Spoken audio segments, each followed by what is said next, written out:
Good evening, everyone. I'm Michael Williams. I'm director of the Wheeler Centre, and I'm thrilled to have you all here at the Athenaeum Theatre for tonight's event. Is it just me, or has it been an absolute bastard of a week? I don't know about anyone else in this room, but I feel a deep sense of despair and grief and anger and fury at the events unfolding in the US. It's incredibly upsetting. But for anyone who's been following Naomi Klein's career, it's not surprising. It comes in a context. If you've been reading her since 2000's No Logo, or all the way up to last year's extraordinary This Changes Everything, you will have seen the signs, the failures of neoliberalism, the failures of capitalism, the ways in which our social contract is collapsing around our ears. We can only understand the ascendancy of President Trump in a context, and it's a context of failure and disappointment. But we can't be smug here in Australia, of course.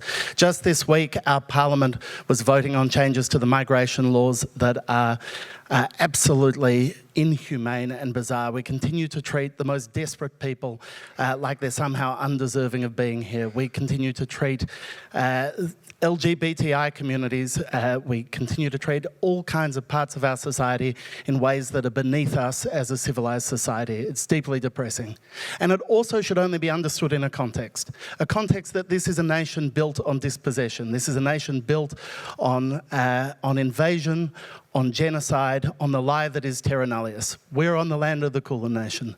This is the land of the Wurundjeri people. We pay our respects to their elders past and present and the elders of other communities who may be here tonight.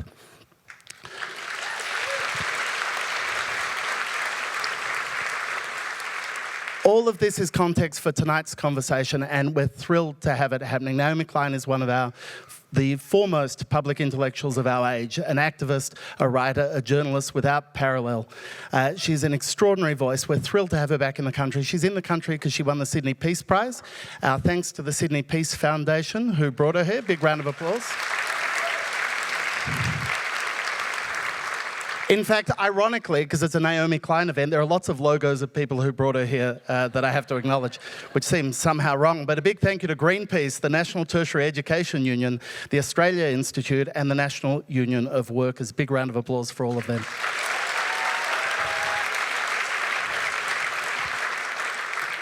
Beyond her writing, her activism, her journalism, Naomi's been working in Canada on the Leap Manifesto. She mentioned before the show, Leonard Cohen was one of the first signatories of that manifesto, put together by artists and other members of the community to try and talk about the kind of better world they want. Tonight, Naomi will be talking with Aamer Rahman, the extraordinary comedian and activist. Amongst playing to many sold-out theatres here, Edinburgh Comedy Festival, others, Aamer's currently working on a history of the Aboriginal Tent Embassy with activist and academic Gary Foley, which promises to be an extraordinary piece of work. And what they're doing tonight is a thing that we need in this age of President Trump. They're coming together to talk. They're coming together because I suspect this is a theatre full of angry, passionate people who are ready to fight and want to hear the ways that we need to listen to each other. So please give a big round of applause for the extraordinary Aamer Rahman and Naomi Klein. Thank you. Hi, everyone.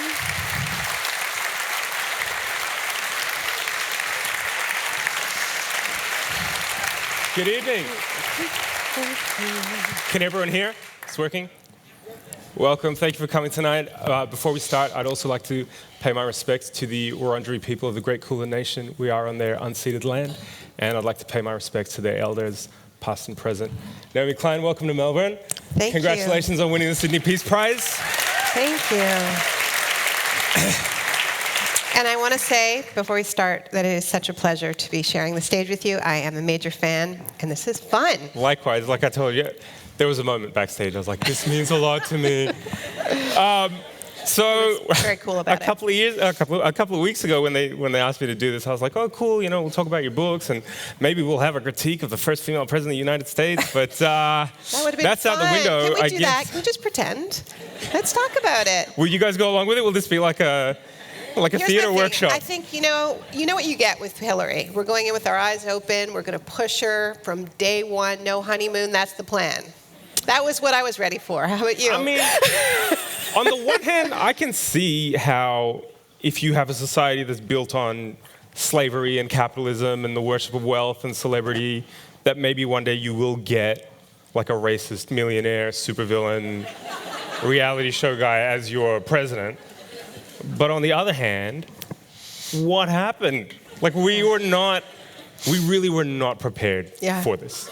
So, and we were talking backstage about how really, like, since it's happened, I've been watching the left just tear its hair out and each other's hair out over, like, what was the magic ingredient? Like, what did we miss? How do we crack the code? Yeah. Whose fault is it? Yeah, so tell us. No, I mean, that's what we've been doing is blaming each other. We're spending a fair amount of time blaming each other. And I do think we should analyze how we got here, I'm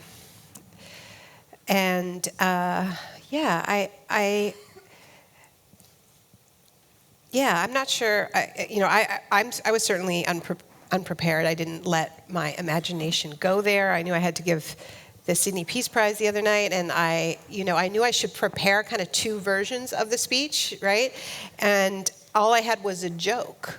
Like, my joke was, and if there's a Trump version, I'm going to separate you into small groups to hone your survival skills. and then I ended up, writing an entirely new speech in one day. I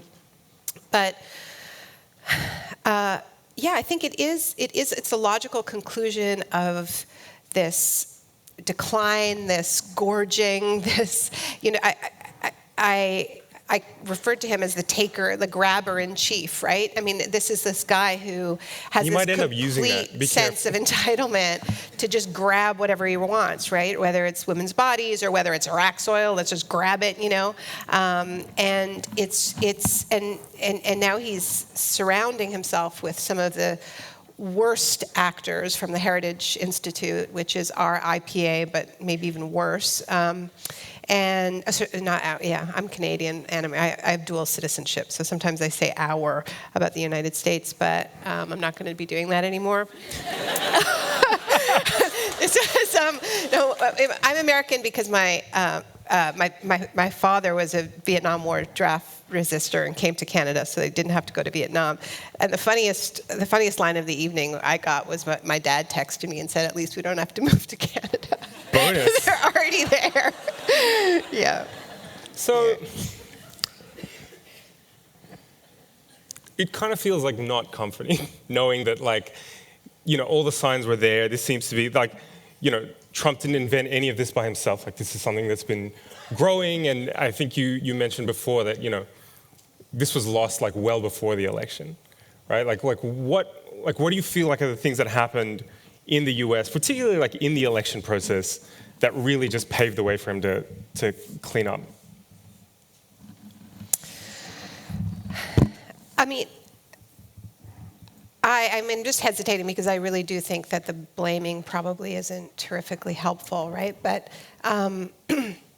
indulge us just for the first 5 minutes so we can... Look, I think a lot of mistakes were made. I mean, I supported Bernie in the primary strongly. I don't usually get involved in, publicly supporting candidates, but I did publicly support Bernie in large part because of climate change, because, it's not just that I think he's a really decent human being, and I know him, and he's just been sort of one of those few politicians who actually comes out to left events and has for decades and has those relationships, and he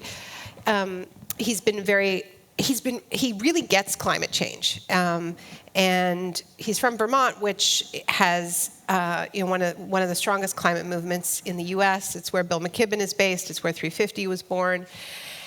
And anybody who pays attention to the climate science knows that the next 5 years are kind of I know you're already feeling bad, but we really need this term to turn things around. And we were going in already. When I was at the last 350 board meeting, we spent the whole time strategizing about how we were going to push Hillary to do way more than she was planning on doing. She's pro-fracking, and she had a pretty half-assed plan. She had some good things.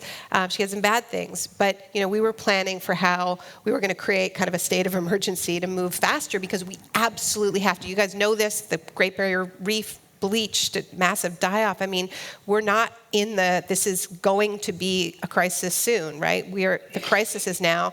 It's happening much faster. So, I don't know where I'm going with this, but I guess I supported Bernie, and publicly, because I felt that he really would move fast on climate change. His policy was extremely bold. No new fossil fuel leases on federal lands, period. Fracking ban, no new fossil fuel infrastructure. Really, he took the movement's demands, right? But I think Bernie does, and his campaign does share some responsibility, because they did not build a campaign from the ground up that represented the people who have the worst deal under the capitalist system that this campaign was critiquing, and that is African Americans and Latinos, right? So after the fact, Bernie did that classic left mistake of, here's my colorblind policy. I'm going to fix the economy, fight inequality, and the people who have the worst deal under the current economy will benefit the most. That was his sort of opening gambit, right, to communities of color. And that doesn't wash, right? Because there's this really, really bad history of this colorblind policy actually helping white workers and screwing workers of color, and also screwing women. And that's the kind of history of the New Deal, where it didn't protect farm laborers, domestic workers. Many of the fields where African Americans dominated were left out of the New Deal. So you can't come in with colorblind policies. He was bold on everything but reparations. He wouldn't talk about reparations, And Ta-Nehisi Coates had a really good critique of Bernie. And I say this as someone who loves Bernie. I'm a Bernie bro. He supported Bernie, but not enthusiastically, because he was saying, well, obviously she's better than Hillary, but we don't expect Hillary to be, to support reparations, because she's a neoliberal centrist candidate. But Bernie's the one out there talking about revolution, and yet when you bring up reparations, he says it's not practical. Well, why is that not practical, but free college tuition is practical, and being a socialist in America is practical? The whole thing was built on not being practical and just exploding the box, right? So I think that the Bernie campaign repeated mistakes that the white left has made again and again in treating people of color like an afterthought.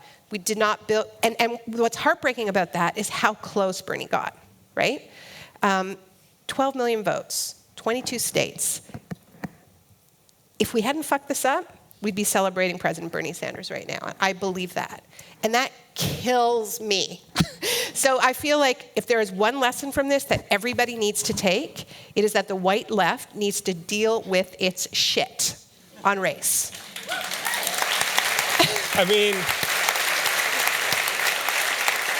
Because Bernie was a better candidate than Hillary to speak to white working class dissatisfaction and fear. He was. Okay, but the flip side of this is that what we see with the data around Trump voters is that he succeeded basically with white voters across all sort of wage brackets. Mm-hmm. So just like post-Brexit, there's kind of in this rush to be this is like a white working class revolt, it's poor white people are more likely to be racist, all this kind of stuff. Do you think that Bernie as a candidate would really have been able to undo what really looks like a really insidious sort of white cultural backlash that crosses class lines, that's not entirely rooted in financial desperation? Yeah. So I think there's two things. One, it's not about that Trump voters were comparatively the worst off economically in the country. It's that they were you combine that with entitlement, right? So people are losing, they're feeling more precarious. And then there is, okay, now that the election's over, I think it's fair to call them a basket of deplorables. And they're just people who are supporting Trump because of his racism and because of his sexism. And then they're the people who say, no, I'm supporting him because I like his stance on trade and manufacturing. And I think they're going to be sorely disappointed. But yet, by saying, so I'm voting for him despite what he's saying about race and what he's saying about gender. And I don't believe most of those people. Well, see, but the thing is that even if you believe them, even if you take that at face value, they're still saying, I don't really give a shit about that stuff. They're still saying, okay, I'm not voting for him because he's racist, but the fact that he is, and that's going to impact huge numbers of people of color, and the fact that he has these, horrifying views about women is going to impact all these women, you are saying it's not that important. So even if that's not your motivator, you're still saying you rank this. Yeah. I forget where I was going with this about the numbers. Yeah, so I do think it would have made a difference, because the reason why Hillary didn't win is because of depressed voter turnout. And she didn't ever have the enthusiasm, right? So I don't think it's so much that Bernie could have gotten... Just to clarify, depressed voter turnout as in people who vote but don't take people to vote with them. Is that what you mean? Well, I mean, I think she got something like 6 million fewer votes than Obama did in 2012. So there wasn't the enthusiasm, there wasn't the excitement. She was too compromised a candidate. There was, I think, she was hurt by that final scandal, the final FBI scandal. Just one more cloud, one more sort of association of the Clintons with scandal. Everybody, over a certain age remembers those years as just being endless scandals, and then it just was distasteful. It wasn't that sort of enthusiasm of, I really, really want to go out and vote. And the American system makes it as hard as possible to vote. So I'm not saying that Bernie would have taken so many voters away from Trump, but I do think people would have rushed to the polls to vote for Bernie. And I guess going forward, is there a real threat that basically the Democrats will move right? That they won't really learn a lesson from this, and the idea will just be to play catch up because Trump is such a force now? Yeah, I mean, I think that would definitely be the impulse of the people who are currently in charge of the DNC, but there's going to be a revolt to take over the DNC, and that's already happening, to try to put Keith Ellison in charge, who is certainly the best, one of the best of the bunch. I think he's got real potential. Yeah, I mean, what I'm saying about Bernie, I mean, I do like Bernie, but I don't think he's the only one who could have played that role. I think Elizabeth Warren might have played that role. I think Keith Ellison is another politician with tremendous potential and integrity. Nina Turner is somebody to watch out for. There's a pool of real potential lead. The thing about Bernie is that I think to a lot of people he just seemed like too much of another era, and I get that too. That's the way I felt at the beginning. But then when I saw his momentum, I thought, okay, we've got to get on board with this. If this is possible, we can't let this opportunity pass. I guess so. Going forward, in terms of forgetting the parties, in terms of the left getting its shit together. I mean, I think the left is not used to winning most of the time. Yeah. But I think what Trump's victory kind of really puts into stark contrast is wherever the left thought it is well behind, right? Like it has much more work to do than it already does. And now you say that we're on like a 5-year ticking clock. Yeah. What is to be done quickly to save the world? I mean, they're thinking it. They want me to ask it, so I'm going to ask it early on. You did kind of set a deadline. Yeah, there is a deadline.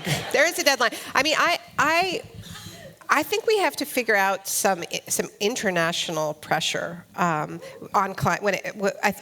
There's a lot that Trump is going to do that is maybe like purely domestic, let's just say, but there are things that he's going to be doing that specifically violate international law, whether it's treatment of migrants and refugees. I mean, not that you're in a great position on this, but... We are the world leaders, I will inform you. I don't know if that's going to come from Australia necessarily, but... At the cutting edge. Yeah. Actually, what we need to do is make sure there's not too much communication between your government and... No. Malcolm Turnbull came out and said that he'd assured President Trump that America has no better friend than Australia, as if America does anything making sure that Australia is backing them up. Well, it could end up being their only friend. We'll see. I was glad to see Angela Merkel fire some warning shots. It reminded me. Do you remember that horrifying picture of George Bush giving Angela Merkel a back massage at a G8 meeting? Creepiest moment in diplomatic history. I just thought, oh, poor Angela's thinking she's going to get more back massages. Oh. Back massages are on the lighter end of the Trump spectrum. Oh, man. Anyway. Well, as you know, plan to save the world. Oh, yeah. Oh, so sorry. International sanctions that are going to have to be bottom up. I mean, Bush, sorry, I've done this so many times. Trump is talking about breaking a treaty that has been ratified by the United States. I think that I'd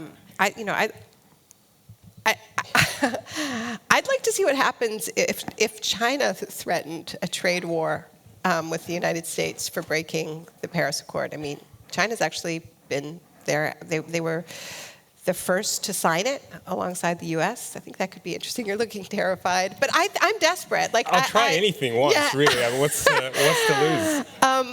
Yeah, I mean, look, there are economic sanctions when you break a trade agreement. So I don't see why there aren't sanctions when you break a climate agreement on which all of our futures depend. But these things do depend on people doing it, right? Like these things might be written down and signed, but we know that people have to have the guts to enforce them, or form some kind of block that will actually say you broke the deal.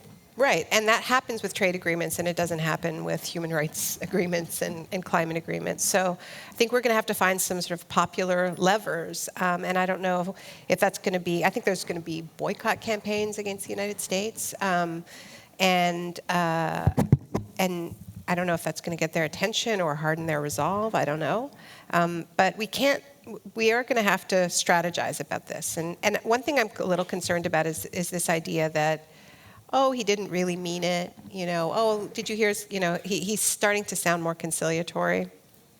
I'm really, really proud of my friends in the U.S. who have been on the streets these days, Take him at his word, He has said it again and again. I believe he is who he appears to be, and I don't think he should be given a chance to show that he's actually a good guy down deep inside, People need to strategize as if he actually means it on all of it. So, and then, on a more, at home in the U.S., what's going to happen is that the emission reduction struggle is going to be emphasized at the state level, right? States like California are already doing a lot. They're going to have to do more. That's a huge economy right there. New York State as well. And so I think that's where people will be focusing, but it's pretty scary. You said the left doesn't win a lot. We won this big fight and blocked the Keystone XL pipeline, which was very important, as important as you guys managing to block the Carmichael mine, a game changer, And he says that within the first 100 days he's gonna get Keystone built. So I don't know what that looks like. I think part of what it looks like is the kind of resistance we're seeing now in North Dakota, where people are bodily stopping this pipeline. I think there is this period where we're all pointing fingers and we're all so angry and we all think we know exactly why this happened, right? I'm venting my anger at I wish it had gone this way, but what people say back to me on Twitter is, you should have been out there campaigning for Hillary, and it's true. I wasn't. I told people my position was stop Trump. But the truth is, I felt like I was showing enormous restraint by just not criticizing Hillary Clinton after she won, and I was just that was your contribution. I know, it's pathetic, right? I can understand why people are mad at me. But do you think? Given that I criticized Julian Assange, does that count for something? Yes. Yeah. Can we?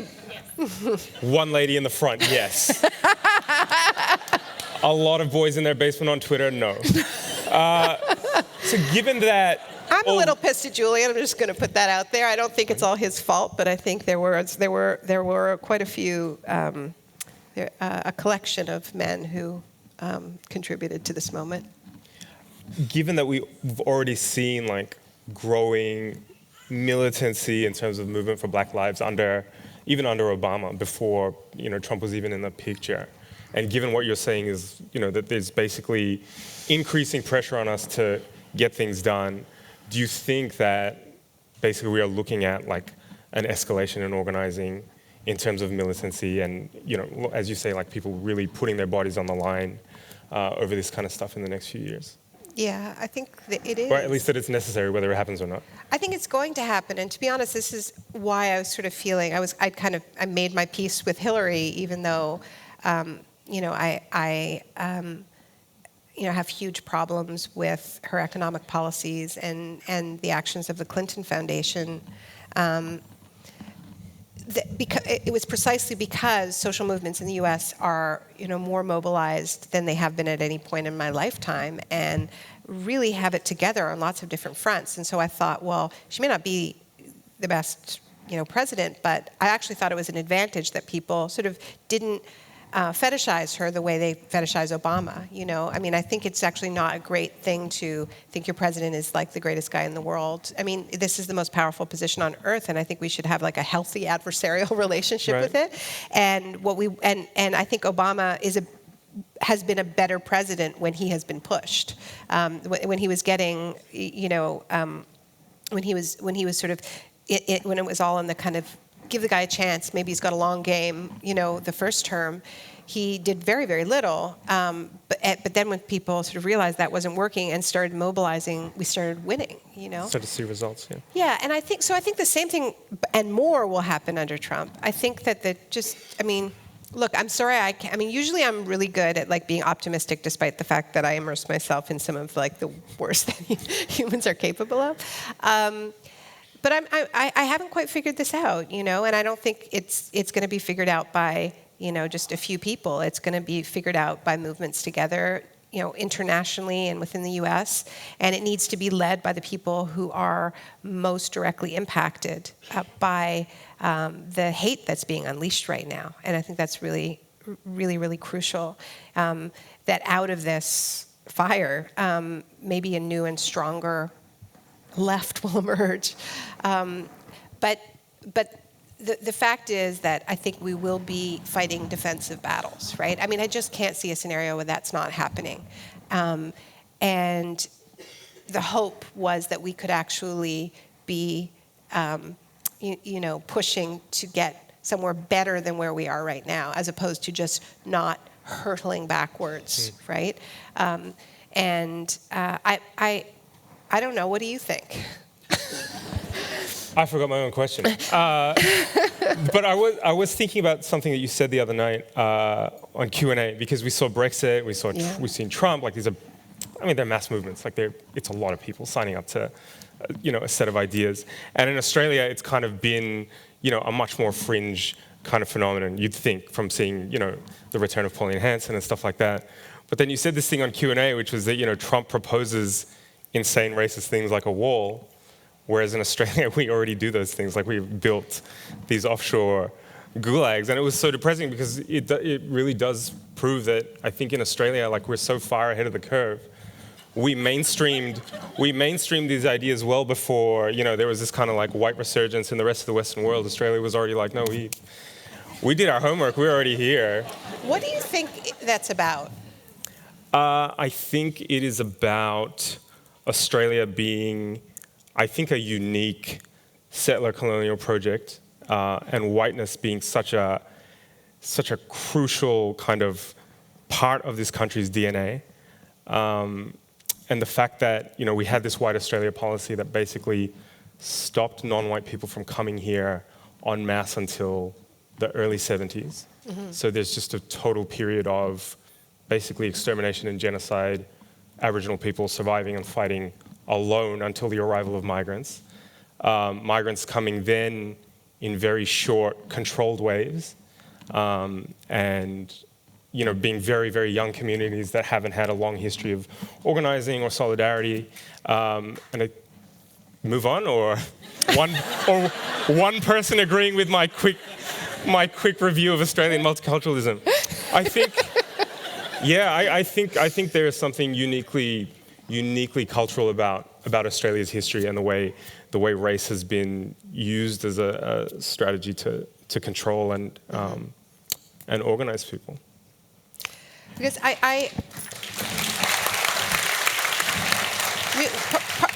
what I wanted to ask you about as well. No, this is not how it's supposed to work. No, but well, okay, let me I didn't float read enough something. books for you to be Let me float something with you, which is, well, because I feel like Canada and Australia have a lot in common, but not everything, right? And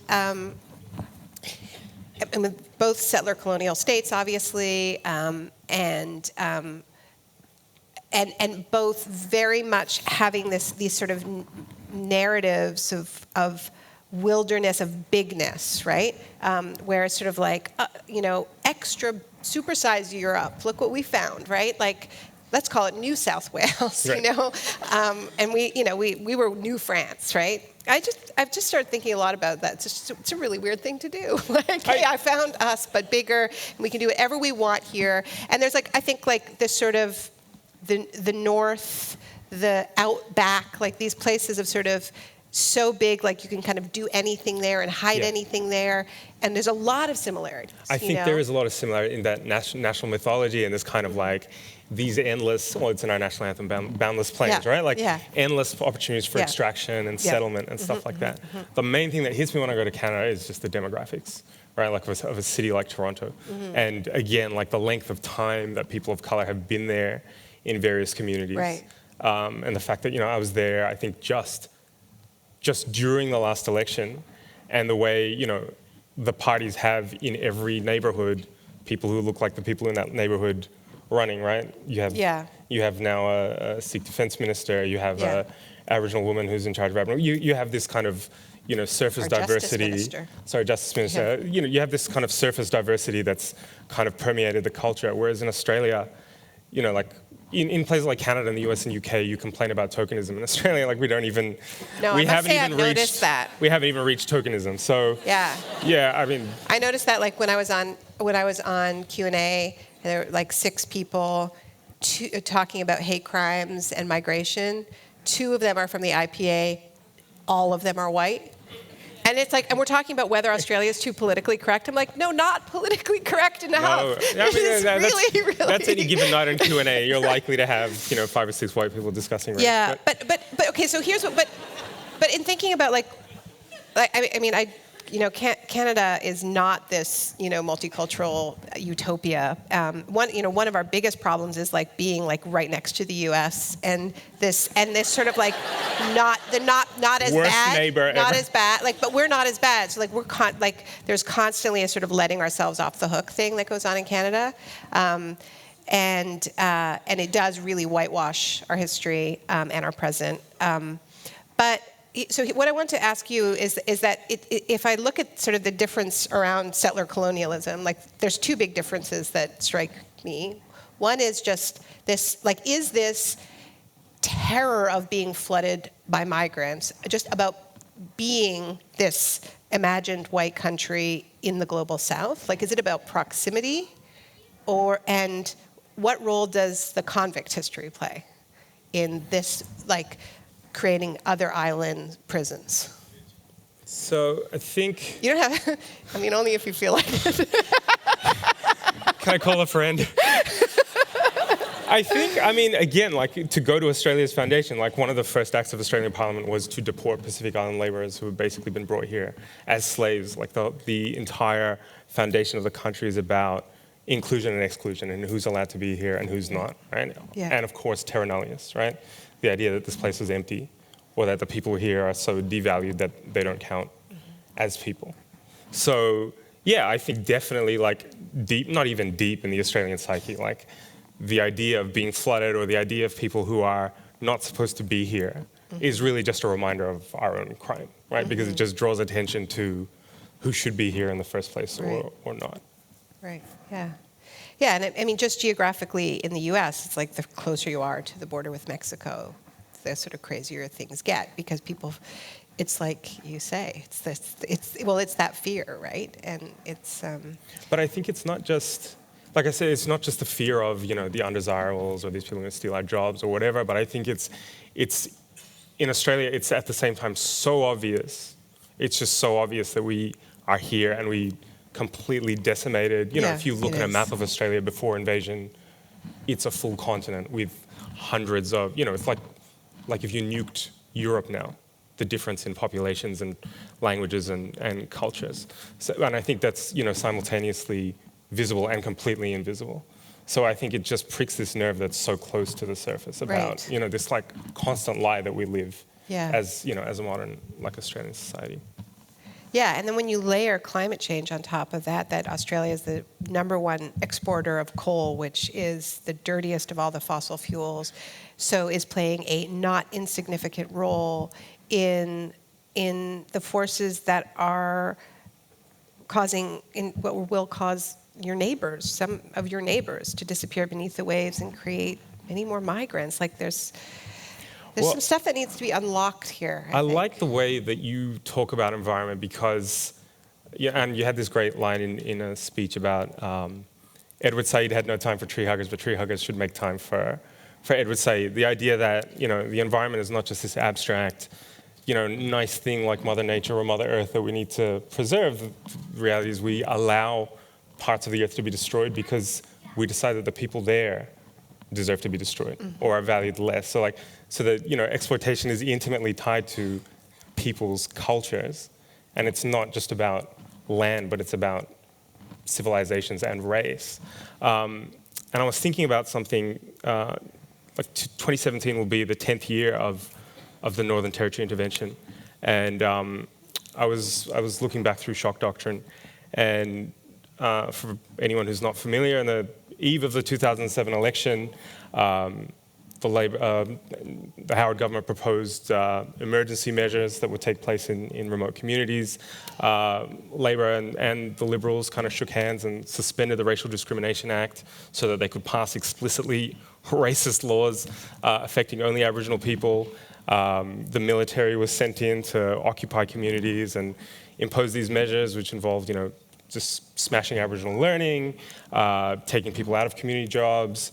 The tenders went out. I mean, when I was reading this, all of this stuff just reminded me of the things that you describe in Katrina and Iraq, like this immediately rushing through of completely transformative kind of programs that destroy, but that kind of build as reconstruction. And the fact that, what you call frontline communities are like the petri dish or the testing lab for these kind of things. I was wondering if you could just talk about Katrina and Iraq and like the things that you saw there, because I think it's so important in terms of the way you describe how these things happen. But I think before you do, I think people misunderstand like some of your stuff around the shock doctrine. I think people think sometimes that you're saying that these shocks are engineered, like there's people in, men smoking cigars kind of engineering these things, whereas I think what you're saying is that They smoke the neoliberalism... cigars after. Right, after it's all done. Yeah. After the neoliberalism But pretty implemented. much right after. But I think what you're saying is that neoliberalism is predatory and, waiting in the wings.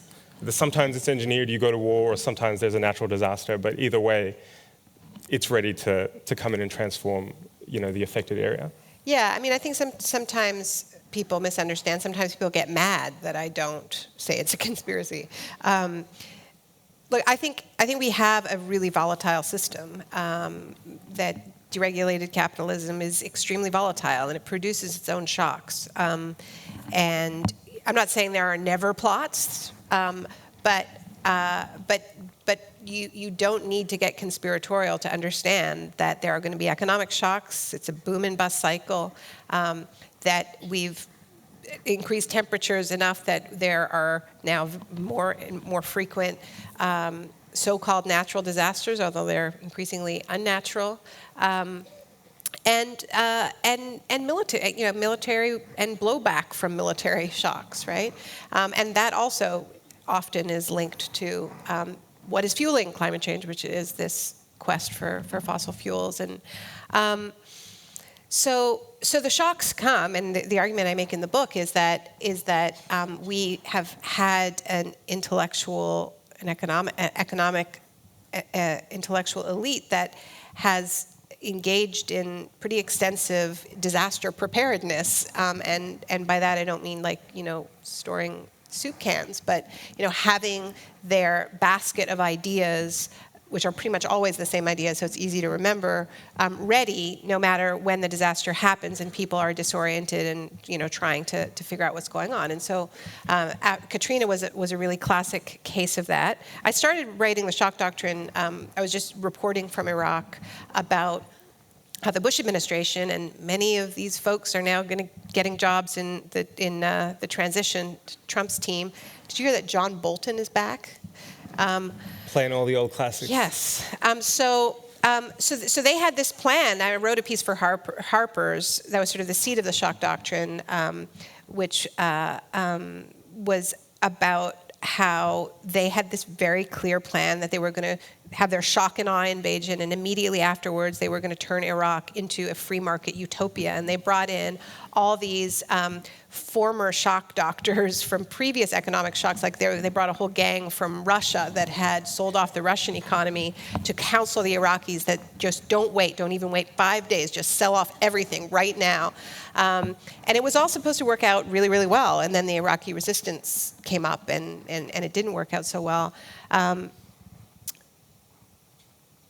After Katrina, which not a conspiracy, this was a collision between a weak and neglected public sphere and heavy weather of the kind that we're going to see more and more of. And the levees collapsed and the city flooded, and there was no government to be seen for 5 days. You had this sort of layering of, this is why I say climate change isn't just about things getting hotter, it's about things getting meaner and uglier. You had white vigilantes shooting black people on site who were out after curfew. You had police shootings out of control, people abandoned in the Superdome for 5 days, extremely racialized in terms of who was there, who was left. And you would have thought it would be a wake-up call, and there was some talk about this, like even these sort of hard right commentators, like a guy named Jonah Goldberg went like, when you have a disaster, you kind of want big government to saddle up. And it's like, no, you sold it off. Like there is no government to ride to the rescue. You gutted it, right? And so there was this moment where it was like, is this going to be a wake-up call? And people were even saying, neoliberalism is dead. This is like the collapse of the Berlin Wall for neoliberalism. And then there was this meeting, and this is where I say the cigars come after. There was a meeting at the Heritage Foundation, which I mentioned earlier, which is this right-wing think tank in Washington, D.C. They brought together people from the Republican Party, including some of the people right around Trump right now, and they came up with a list, which was leaked to the Wall Street Journal. And it was 32 free market solutions to Hurricane Katrina and rising gas prices. And if you look at the list, and it's privatize the school system, close the hospital, the public hospital, build more oil refineries, drill for oil in Alaska. Like, what the hell does that have to do with drill for oil in the Alaskan National Wildlife? It was just like their wish list. But they were like, here's a disaster, we're just going to ram it through. It was just copied from a previous, someone had just it was like a cut deleted and paste job. Yeah, and it was, roll back labor, protect. There was a federal law that required you pay the prevailing wage, roll that back, all that. And demolish public housing, put up condominiums instead. And you can pretty much go through that list now in New Orleans and go like, check, check, check. They did a huge amount of it. And that's why I'm afraid it is quite significant that this is who, Trump has no policy depth. He's gone straight to the Heritage Foundation, and he seems to be just using them to fill his government. Speaking of leaders, I should have asked you this before. Justin Trudeau, is this guy too good to be true? Because all I see about Justin Trudeau everywhere is like some new BuzzFeed list of like 10 ways Justin Trudeau nailed it, and Justin Trudeau took a train today, and he took some selfies without being a douchebag. But like you never hear about policy. And so I want to ask you, as a Canadian, or a dual citizen Canadian. No, I'm a Canadian. Like what? Like we're in this era of, whether it's Trump or Trudeau or Obama, very media savvy on whatever end of the spectrum, celebrity leaders. What is the story with this guy? Okay, he does remind me of all the people I hated in high school. I think that might be the deep-seated, I don't know. I feel like I'm afraid everyone's going to go home super depressed. Like if I take That's Justin, a given. We don't have enough time to turn that around. I can't do No, that. let's just go all the way. Justin. We need to kill Justin tonight. Tonight is the myth of Justin must die. No, okay. I just want to come back to the shock doctrine for 1 sec before my feeling, and a lot of people I know's feeling, people keep talking about this moment, this Trump moment, as like being like almost akin to 9/11 and this feeling of disorientation. And it's weird to make that analogy, right? Because I was just listening to my favorite podcast right now, which is Politically Reactive, which I noticed that you listen to as well. And they have a great post-election debrief that went up, I think, yesterday. With Roxane Gay. Mm-hmm, yeah. And Hari, one of the co-hosts, who's South Asian, talked about how when Trump won, he started getting all of these, like, are you okay kind of messages that he had not received since 9/11, right? So it was like people are reading this as that kind of a disaster, and I think it's really important for people to understand that. But the other thing is that, like, what scares me most about Trump is how he responds to his first disaster, right? There's going to be and I have to hand it to Obama. He has had a steady hand, he has not exploited shocks, and there were shocks to exploit. There are always shocks to exploit. You can inflate anything into be the excuse that you declare the state of emergency, and like look at what Hollande did,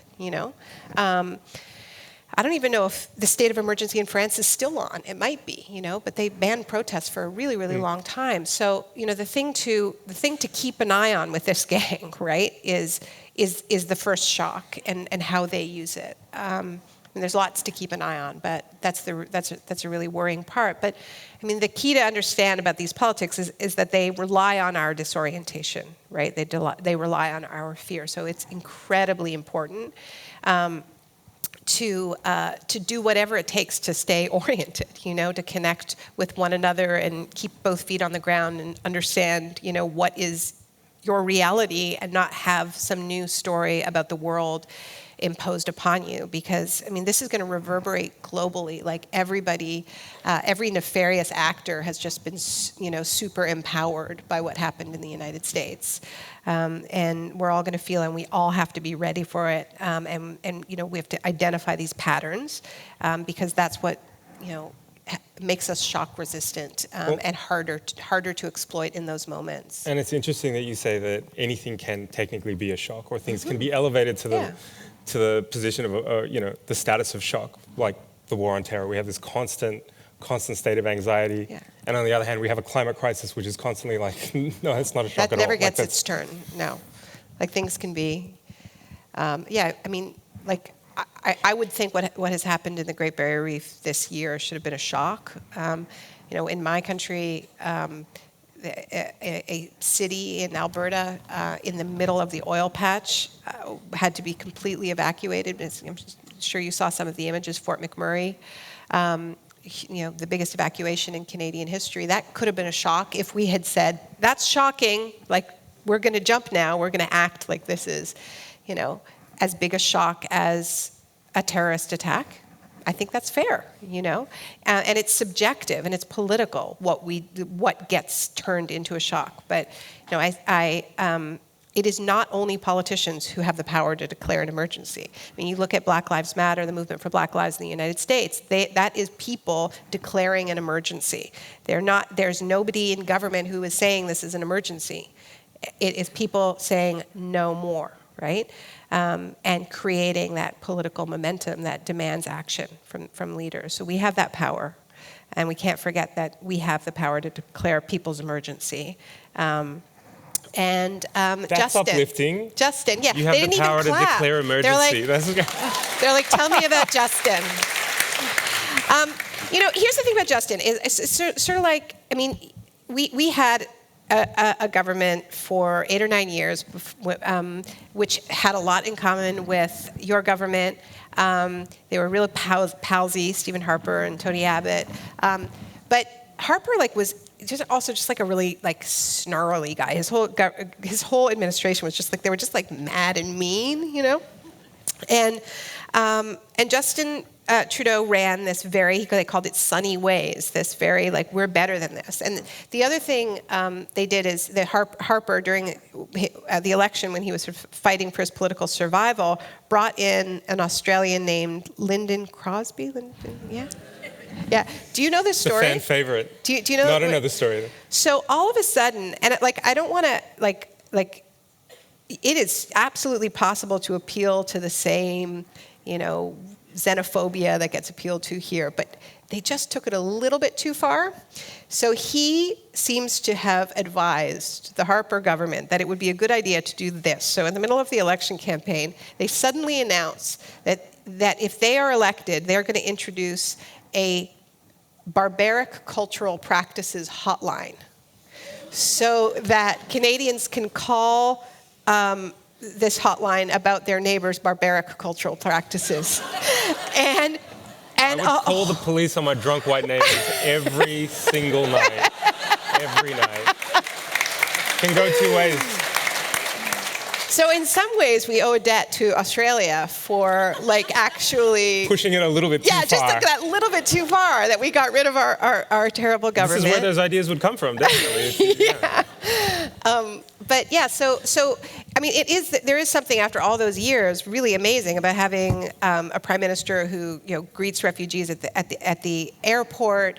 Goes to Pride Day. Like, if there's a Pride Day anywhere, he will go. Like, he went to like 4 Pride Days this year. Brings the family. I mean, and that, you know, the symbolism does matter, especially when you've been projecting. It matters when power projects hatreds, and that's why, you know, if nothing else happens, it matters that Donald Trump is the president, because of that's projecting, you know, from the highest office. So I think Justin Trudeau's projecting some great stuff, but, you know, there was but. You know, there is a problem with the there, and, you know, he projects that he has said that relations with First Nations in Canada is his government's #1 priority. He has a raven tattoo on his bicep. You may have seen it because he likes to take his shirt off. It's so corny. It's a tattoo by a very famous Haida artist of a raven, and he's talked about how important the raven legend is to him. And he's said they're going to implement the UN Declaration on the Rights of Indigenous People, which, as we all know or should know, says that there can't be economic activity on Indigenous lands without free, prior, and informed consent. And yet, there have been several mega projects that have been pushed through by this government that explicitly go against the wishes of Indigenous people. And it's gotten so bad that the Haida artist who made that raven that he got tattooed was like, Justin, take it off. Wow. That happened yesterday, so I'm just going to leave it to him. But I mean, the other thing I would just say about Justin is, like, I think that what's like I said, like, I don't think we should fall in love with our political leaders. I know everybody wants to, but I actually think that's not really all that healthy.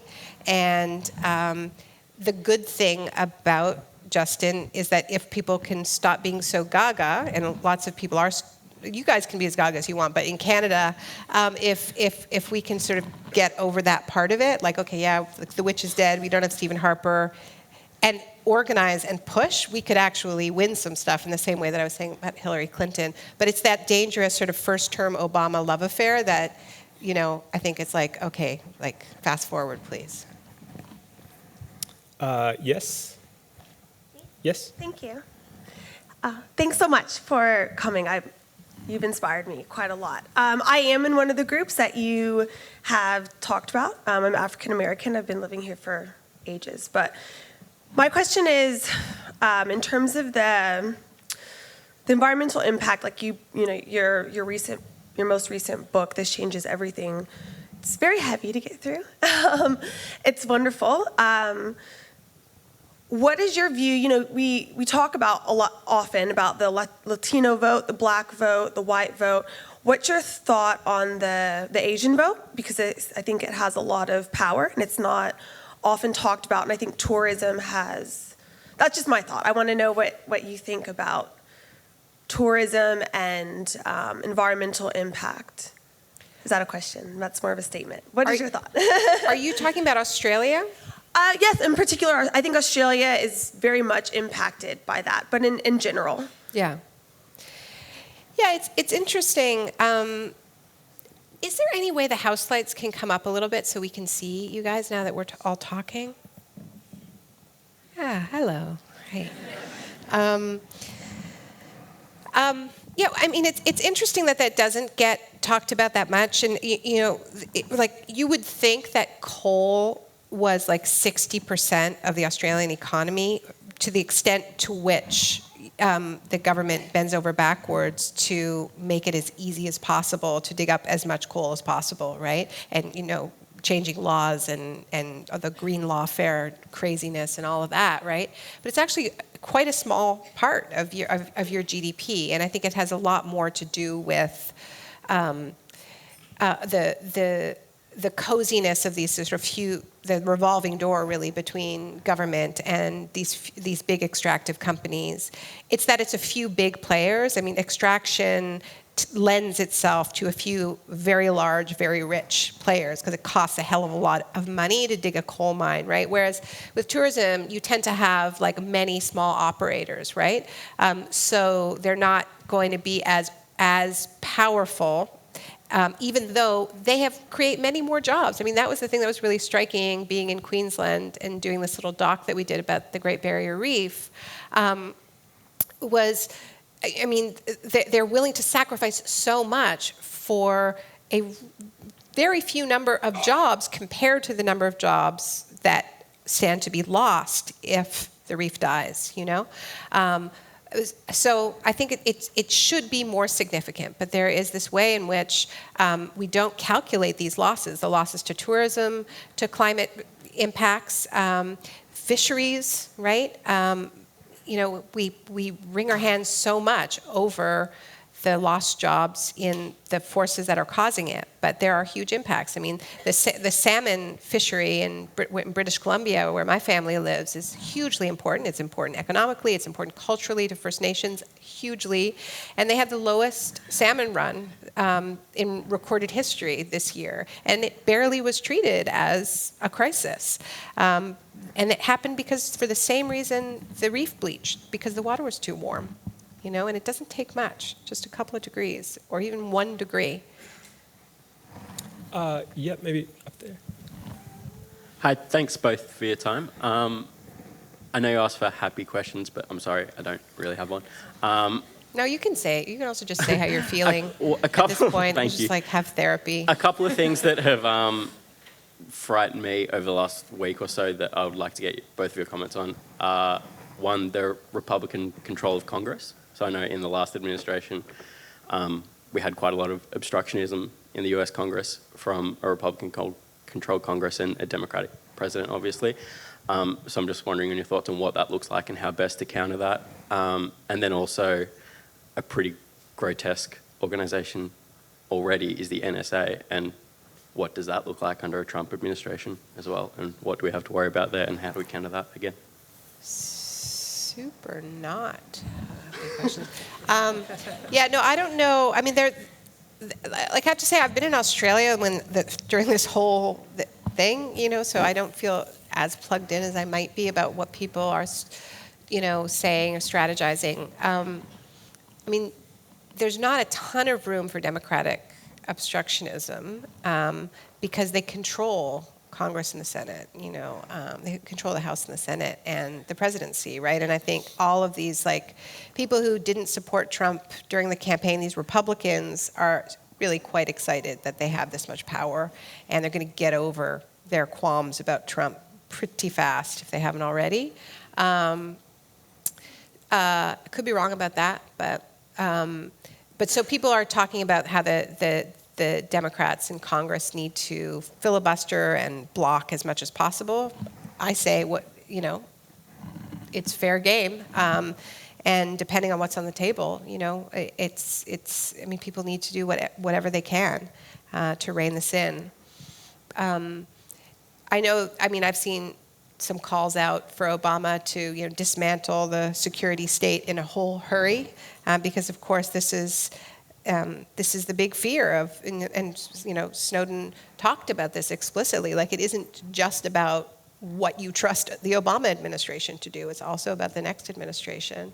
And I do think it is worth getting very organized, and I can say that all the good progressives I know in the US are having lots of emergency conference calls and emergency webinars and emergency meetings to strategize, among other things, like what do we want to prioritize for Obama to do as a lame duck president. It is not possible to Trump-proof the presidency, but what can be done in terms of pardons, what can be done with the Supreme Court, like what is possible, and just max it out, right? Maybe this line here? Okay. All right. So my question is, I think I really enjoyed both your talks, and I'm a huge fan of Naomi Klein's work, and I think it really puts forward a sort of fantastic kind of diagnosis of what's really wrong in the world. But I guess the most important question is, we have all these uprisings like Black Lives Matter, all these movements growing. What is the way forward? How can we unite all these kind of movements together to actually, show that another world is possible? Mm-hmm. That's a nice one. Could I ask some wonderful person from the Wheeler Center to bring us out some water whenever is convenient? Please. It's interesting you mentioned the Black Lives Matter movement. There is if you search on Vision for Black Lives, this is the proactive agenda that the movement has come up with, the Movement for Black Lives.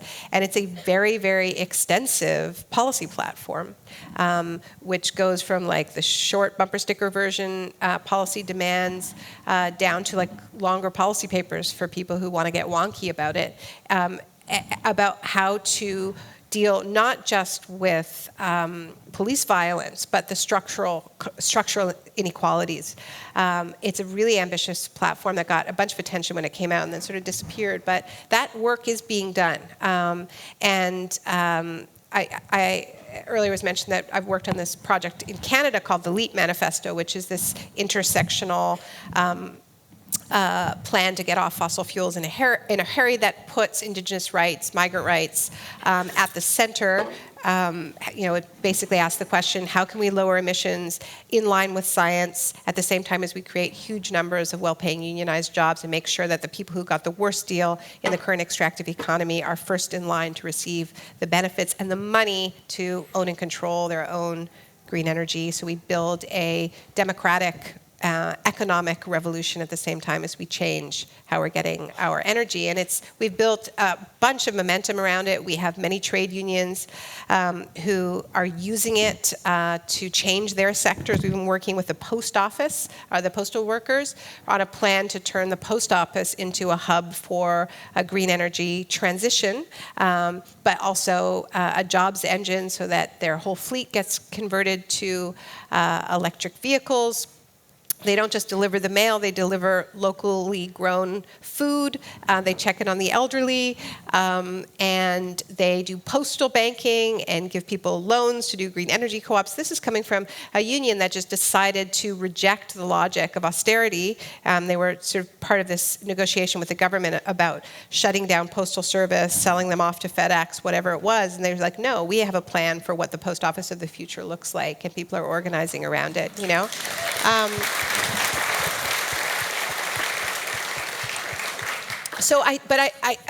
I think that intersectional work, right, is, a lot of it is just that we don't have a lot of spaces where movements come together to do that work here's because I think a lot of people have put quite a bit of work into the yes side, right? Like we all have had a lot of experience saying, no, we don't want this trade deal, no, we don't like, this coal plant. But I've seen a ton of work going on in all of these social movements about, okay, what is our yes? What is our policy platform? And I think the task is to get in rooms together and weave it together into a common story. These issues are connected, and then fight for it and inspire people. And don't wait for political parties to do it for you. We need people's platforms that gain enough support that the political parties have to adopt them.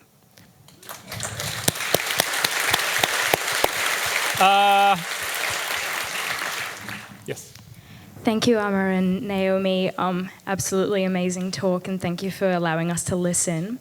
The beauty of the current unipolar world, which might very soon change, means that we center the really profound movements in the United States, like Black Lives Matter.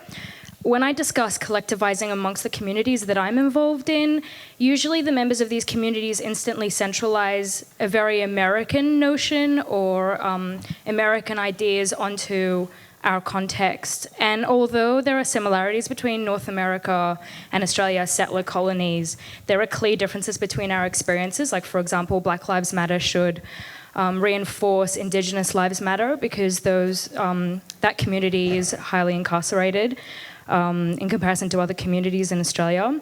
But how do we allow for that multiplicity while still learning from the American experience, but allow for that multiplicity in activism in Australia? Mm-hmm. I should not have taken that question. Hey, Aamer, I told you I'd come to you.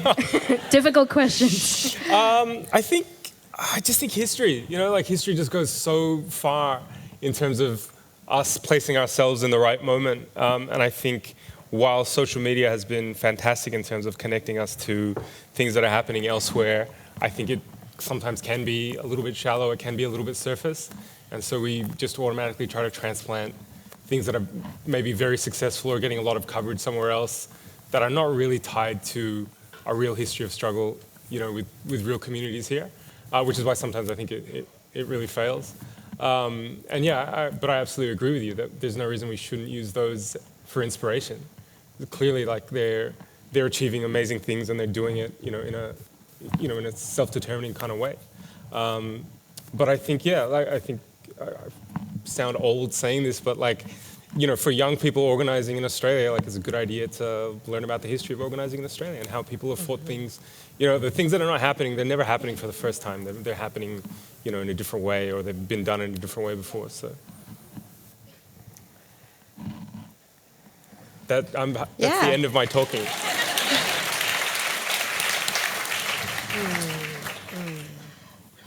Yeah, well, I would just like to just end by saying, we are off script right now. No, anybody who tells you they know what's going to happen next is lying. We really, really don't know. So all we know is that when we're isolated, sitting at home, looking at screens of whatever kind, that's when we are weakest, right? So it's a really important time. Whatever organizations you're a part of, whatever communities you're a part of, maybe you need to start something, but just don't wait for stuff to just come at you. We're in a vulnerable place right now. So we're off script. Be an active participant in writing what happens next. Visit wheelercentre.com for the best in books, writing and ideas from Melbourne, Australia and the world.